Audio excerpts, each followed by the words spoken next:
Hello students, welcome to my channel Study Well E-Learning. The topic we are discussing today is epidermal tissue. As you know, on the basis of location in plants, we have three types of tissue system. एक है ground tissue, okay एक है vascular tissue और तीसरा है epidermal tissue. Epidermal tissue outermost tissue आ जाएगा. Ground tissue में कॉर्टेक्स, पेरिसाइकिल, पिथ वगैरह आएंगे. And in vascular tissue there will be xylem and phloem. तो अभी हम एपिडर्मल टिश्यू के बारे में डिस्कस कर रहे हैं. AP means above and derma means skin. So these are the tissues which are present above the skin, यानी कि आउटर मोस्ट टिश्यू होगा किसी भी प्लांट के ऑर्गन का. Suppose we touch a stem, then this is the outermost tissue we are touching is epidermis. Okay, तो ये कैसे रहते हैं? They have thin cell walls. Generally epidermis single layered होता है plants में. Okay, and there is no intercellular spaces between the cells. Tightly packed cells हैं. Cells में parenchymatous हैं. Then they have the typical central vacuole in the plant cell. जैसे कि plant cell में मिलता है वही typical central vacuole है. न्यूक्लियस साइड में पुश हो गया है. और कभी कभी ये कुछ केसेस में, रेयर केसेस में, जनरली ये सिंगल लेयर्ड होता है, एक ही लेयर है. लेकिन मल्टी लेयर्ड भी मिल जाता है. जैसे कि एक प्लांट है oleander, then in banyan also, and orchids root. Orchid की रूट्स में, एरियल रूट्स आप जानते हैं. ऑर्किड्स जो है they can take moisture from air.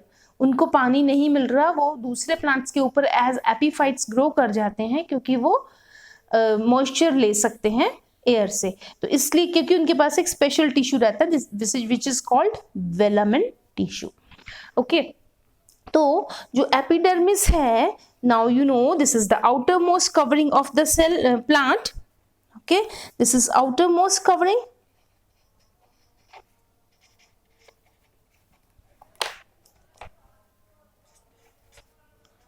Okay, and the cells in epidermis are called epidermal cells. Then epidermis also has got stomata in it. Okay, and epidermis has also got some epidermal appendages, जैसे कि hair होते हैं. Epidermis में कुछ appendages भी हो सकती हैं. ओके, तो इनके बारे में हम अभी डिस्कस करते हैं. सो एक चीज और, इसके ऊपर एपिडर्मिस के ऊपर मोस्टली एक वैक्सी लेयर होती है, thick waxy layer, which is known as cuticle. Cuticle क्या करता है कि क्योंकि ये वैक्सी है तो ये ट्रांसपिरेशन से प्लांट को बचाता है. This cuticle is a waxy layer, fatty layer. Okay, तो ये वैक्स की जो लेयर है ये ट्रांसपिरेशन से वाटर लॉस को कम से कम करता है. और ये जो क्यूटिकल है ये स्टेम में होगा, लीफ में होगा, but this will be absent in roots क्योंकि रूट्स को ट्रांसपिरेशन का कोई खतरा ही नहीं है. Okay, so it is not found in roots. Then comes stomata. अब हम स्टोमेटा के बारे में डिस्कस करते हैं. स्टोमेटा एज यू नो इसका सिंगुलर है. स्टोमेटा वर्ड हम बोल रहे हैं, दिस इज प्लूरल. ओके, इसका जो सिंगुलर है दैट इज स्टोमा. एक को हम स्टोमा बुलाएंगे.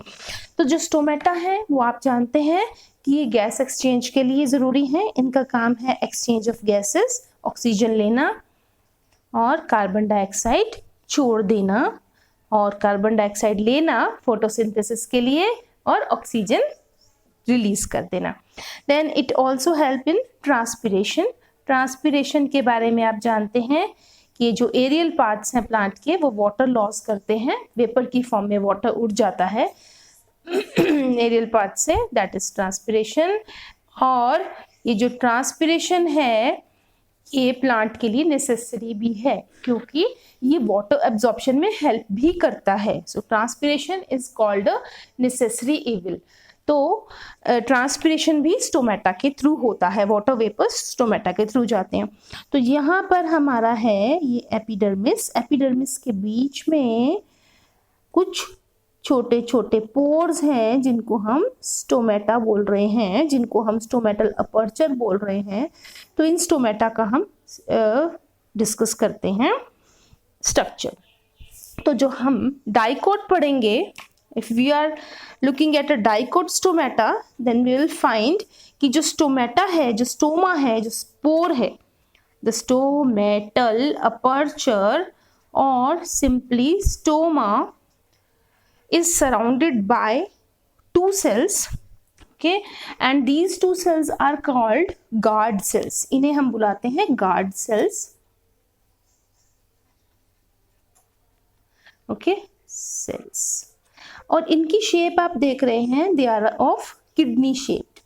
अगर हम डाइकोट पढ़ रहे हैं तो किडनी शेप के हमें नजर आएंगे गार्ड सेल्स। और जो गार्ड सेल्स है उनकी खासियत क्या है कि उनकी इनर वॉल्स बहुत थिक हैं, okay, and outer walls are thin. ये इनकी स्पेशलिटी है, इसी की वजह से ये ओपन और क्लोज हो पाते हैं इजीली। उसके बाद जो इसके अंदर सेल्स के जो साइटोप्लाज्म के अंदर, सेल वॉल के अंदर जो सेलुलोज है, सेलुलोज के जो माइक्रोफिब्रिल्स हैं वो रेडियली अरेंज्ड होते हैं। ये भी हेल्प करता है इन गार्ड सेल्स को स्टोमा को खोलने और बंद करने में। तीसरी चीज जो हेल्प करती है वो है वाटर कंटेंट। वाटर इसमें एंटर हुआ या इसको छोड़ के गया, उससे ये ओपन एंड क्लोज होते हैं। जब इनके अंदर वाटर एंटर होता है, दे स्वेल एंड दे ओपन। जब वाटर इनसे बाहर निकल के दूसरे सराउंडिंग सेल्स में जाएगा, द स्टोमा विल क्लोज। तो जो गार्ड सेल्स हैं, they are kidney shaped in dicots and speciality is inner cell walls are thick, outer are thin, ठीक है। और इन गार्ड सेल्स के अंदर भी क्लोरोप्लास्ट होते हैं, they also contain chloroplast, they are also green in colour. फिर ये जो स्टोमा है ये सराउंडेड है गार्ड सेल्स के साथ में कुछ सेल्स और हैं जिन्हें हम बोल रहे हैं subsidiary cells, the cells that surround the guard cells, इन्हें कहते हैं subsidiary sales.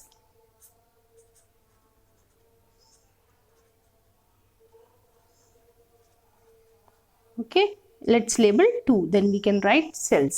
So they are also nucleated living cells with chloroplast. Okay, so this is the simple structure of a dicot stoma actually. And if we look at a monocot stomata, then we see that there are the guard cells are there, and the guard cells have a different shape. This different shape is, it resembles a dumbbell. Dumbbells जो हम use करते हैं exercise के लिए, it resembles those dumbbells. और ये dumbbells जो हैं इनमें भी dumbbell like cells हैं, न्यूक्लियस आ गया, इनमें भी inner cell walls thick रहती हैं and outer cell walls are thin. So these are guard cells. Guard cells of monocots. We are talking about monocot stoma. Okay, and in this also what is there? Here also what happens when water enters the guard cells from surrounding cells, then these cells swell and this leads to opening of stoma. And if the guard cells lose water, then stoma closes. So this is stoma. Okay, and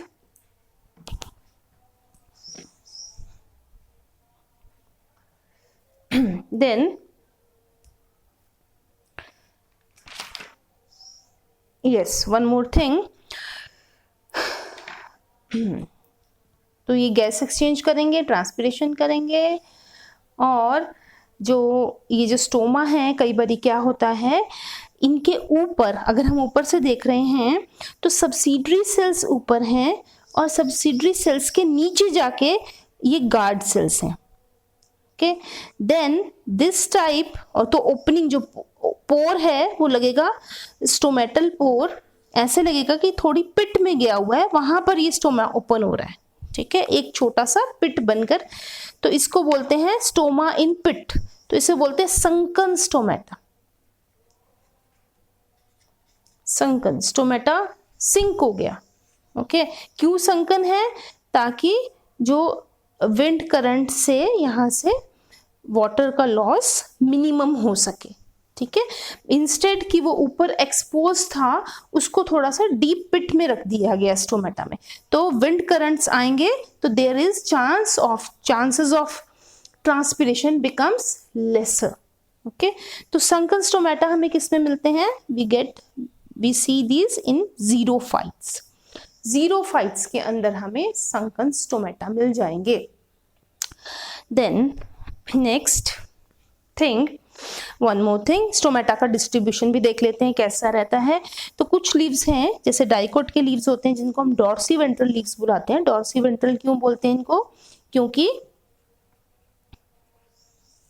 क्योंकि इनमें dorsal और ventral side में आप differentiate कर पाते हैं। Dorsal side of leaf जो ऊपर दिखती है और वेंट्रल जो नीचे है। ठीक है, तो अगर आप लीव्स में डिफरेंशिएट कर पा रहे हो कि this is dorsal and this is ventral, आपको एक लीफ तोड़ के लाके दे दिया, आप देख पा रहे हो कि ऊपर से डार्क ग्रीन है, नीचे से लाइट ग्रीन है, यू कैन डिफरेंशिएट, तो that type of leaf is dorsiventral. और वो मिलता किस में है? You find it in dicots. तो इनमें क्या है? More number of stomata will be on ventral side. ये वेंट्रल साइड है, नीचे वाली साइड। तो ventral side of leaf will be having more stomata. Okay, तो ज्यादा स्टोमेटा होंगे नीचे वाली साइड में, और ऐसे लीव्स को हम क्या बुलाते हैं? We call them hypostomatic.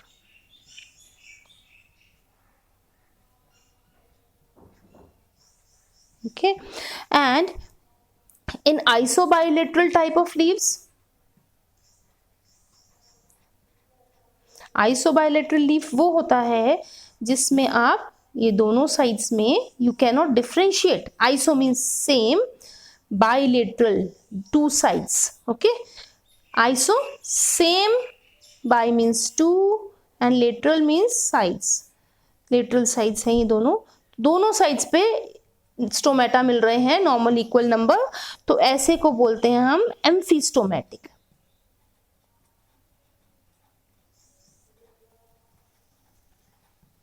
ठीक है, और तीसरा टाइप है जिसमें सिर्फ ऊपर मिलेंगे, just like in aquatic plants. Aquatic plants में क्या है? सिर्फ ऊपर हमको मिलते हैं स्टोमेटा, तो वी कॉल इट एपिस्टोमेटिक लीफ। किसमें? एक्वेटिक में, जो फ्लोटिंग है, लाइक लोटस है, निम्फिया, उसमें आपको कहाँ मिलेंगे? लीव्स के ऊपर स्टोमेटा ज्यादा मिलेंगे, तो इसे बोलेंगे आप, जैसे लोटस में एग्जांपल आ गया, यानी कि ये फ्लोटिंग एक्वेटिक प्लांट्स। ओके, क्योंकि उनको गैस एक्सचेंज करना है, तो नीचे तो उनमें पानी रहेगा, पानी में डिप्ड रहेंगे, तो gas exchange can take place through the stomata above the leaves. तो ये तीन टाइप के लीव्स हो गए on the basis of distribution of stomata. Then we will be discussing about the appendages, epidermal appendages. Epidermal appendages यानी appendage क्या होती है? जो उसके ऊपर कोई भी अटैचमेंट होती है, मतलब कि उसमें से बाहर निकलती हुई कोई भी चीज है, आउट ग्रोथ है कोई भी, उसको हम अपेंडेज बोलते हैं। एंड हियर वी हैव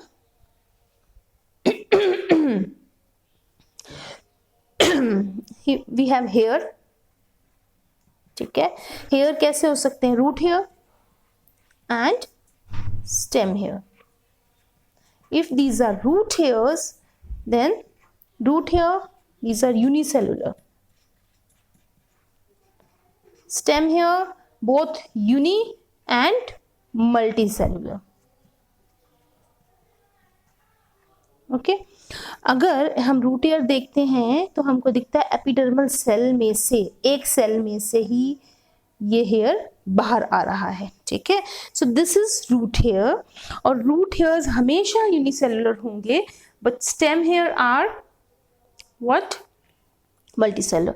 साथ साथ ये अनब्रांच्ड होंगे हमेशा। Root hair are always unbranched, whereas stem hair could be unbranched और ब्रांच्ड, ये ब्रांच्ड भी हो सकते हैं। ओके तो रूट हेयर हमेशा ऐसा बनाएंगे। जब स्टेम हेयर बनाने जाएंगे तो हम ऐसा सिंपल ऐसे मल्टीसेलर ड्रॉ कर सकते हैं। We can draw it multicellular, इसको बोलते हैं स्टेम हेयर को we call it trichome. Okay and अगर हम बनाएंगे ब्रांच्ड वाला, ब्रांच्ड में हमारे पास दो ऑप्शंस हैं, यूनिसेलर और मल्टीसेलर। अगर हम यूनिसेलर ब्रांच्ड बना रहे हैं तो we have to show it like this, ये आ गए इसकी ब्रांचेस। ओके ये हो गया हमारा unicellular branched trichome. And if it is multicellular branched then इसको दो तीन वो बना देंगे ब्रांचेस, लेकिन सेम वे में ब्रांचेस, लेकिन बीच में वॉल्स शो कर देंगे लाइक दिस। ठीक है, this is multicellular and branched. What is this? Trichome, stem hair. Root hair कभी भी हमको ब्रांच नजर नहीं आएंगे। ओके एंड जो रूट हेयर की वजह से जो एपिडर्मिस होगा, root epidermis, because of presence, अब स्टेम में हेयर हो या ना हो, ओके कोई कंपल्शन नहीं है, लेकिन रूट में एपिडर्मिस पे होंगे ही होंगे, क्योंकि आप लोग जानते हैं उनका काम है absorption of this water and minerals. तो रूट के ऊपर ऐसे हेयर नजर आते हैं। ओके और ये इन्हीं का काम है absorption of water and minerals. और साथ में इनकी प्रेजेंस की वजह से रूट का जो एपिडर्मिस है उसको हम बोलते हैं ये पिलीफेरस लेयर। ठीक है, तो ये पिलाए जैसे लगते हैं ना, जैसे बैक्टीरिया में होते हैं, तो वैसे ही नजर आते हैं, इसलिए इसको पिलीफेरस लेयर बुलाते हैं हम। एंड ये हो गया। अब आगे देखते हैं स्टेम के बारे में थोड़ा और डिस्कस करेंगे। तो स्टेम के जो फाइबर्स हैं, जो हेयर हैं, वो दो टाइप के हो सकते हैं। स्टिफ भी हो सकते हैं, 2 पॉइंट्स हो गए हमारे पास। Third point, they could be stiff और they could be soft, 2 types are there. Then कुछ जो स्टेम के हेयर हैं वो सेक्रेटरी भी हो सकते हैं, दे मे सेक्रीट सम थिंग्स। ओके कुछ सिक्रीट कर सकते हैं वो, जैसे कि ऑयल्स, जैसे कि सिट्रस में है ऑयल प्रोड्यूस करते हैं। ठीक है, मिंट में है वो उसका जो कैरेक्टरिस्टिक खुशबू है, फ्रेग्रेंस है उसका, वो इन ऑयल्स की वजह से है जो सिक्रीट हो रहे हैं by stem hair. And then their main function, main काम क्या कर रहे हैं स्टेम में? मेन काम है इनका कि इनको प्रिवेंट करना है ट्रांसपिरेशन, दे प्रिवेंट ट्रांसपिरेशन, और साथ साथ ये हेल्प भी करते हैं पेस्ट से बचाने के लिए। ठीक है, बहुत से पेस्ट ऐसे हैं जो हेयर वाले स्टेम के ऊपर चलना और उसे उसके ऊपर फीड करना पसंद नहीं करते। ठीक है, from so they also protect from paste, plant को प्रोटेक्ट कर रहे हैं पेस्ट से। ओके उसके साथ साथ कुछ एसेंशियल ऑयल्स भी सिक्रीट कर रहे हैं, this also you can see. Then there could be, एक चीज और बतानी है, कुछ हेयर हो सकते हैं जो स्टिंगिंग होंगे, जो कि पॉइजन इंजेक्ट कर देते हैं एनिमल्स के अंदर। Okay they are stinging hair and they inject poison, they inject what? Poison in the body of an animal. तो स्टिंगिंग हेयर भी होते हैं। इसका एग्जाम्पल हो सकता है हमारे पास, अगर सेक्रेटरी का हम मिंट ले सकते हैं, मिंट और citrus, then here we can take the example of stinging nettle. ये प्लांट है जो कि स्टिंग करता है। एंड ये हो गया सारा कुछ।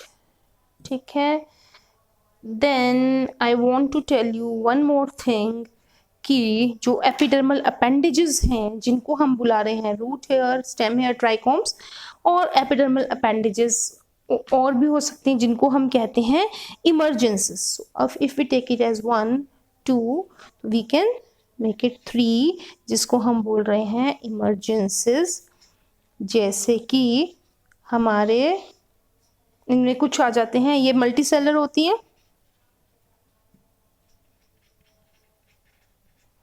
और ये कैसी हैं, एपिडर्मल आउटग्रोथ्स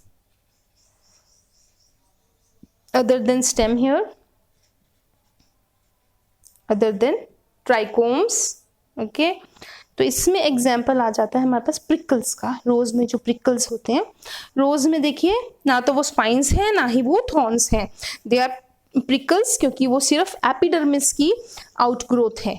ठीक है, क्योंकि ये सिर्फ एपिडर्मल है, वेस्कुलर कनेक्शन इसमें नहीं है, क्योंकि इसमें वेस्कुलर सप्लाई नहीं है. This is just epidermal, it is of epidermal origin. ये बस छोटा सा रोज का है, लेकिन अगर आप ये देखिए प्रिकल्स है ना, जो रोज के कांटे हैं, ये प्रिकल्स हैं, this are just epidermal appendages. ठीक है, इमरजेंसीज को ये सिर्फ ऐसे ऊपर से टूट जाते हैं, easily they break.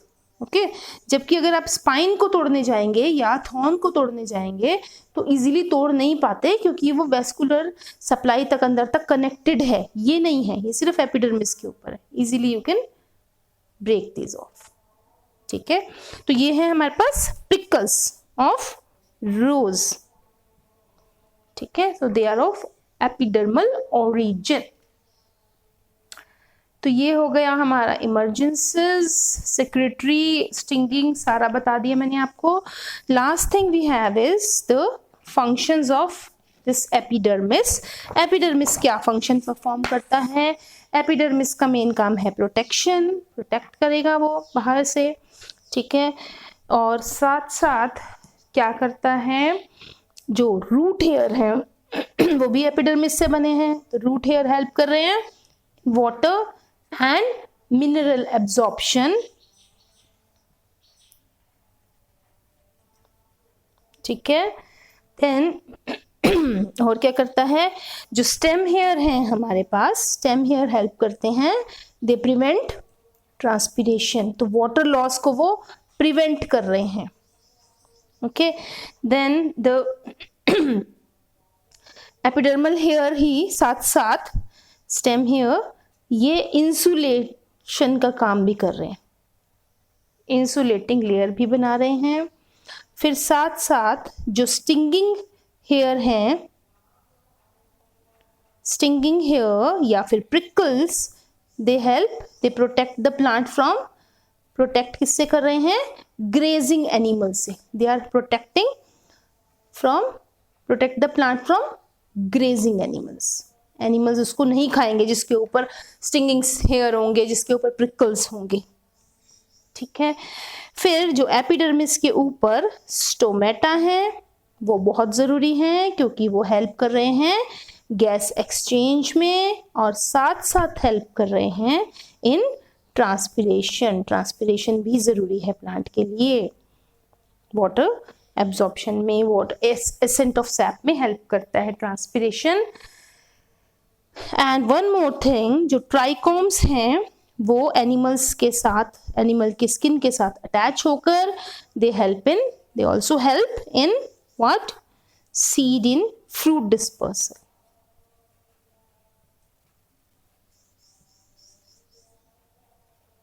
Okay, so this is about epidermis. Okay, I hope you have enjoyed it. You will learn from this video. So thanks for watching. Please do share with your friends. Thank you.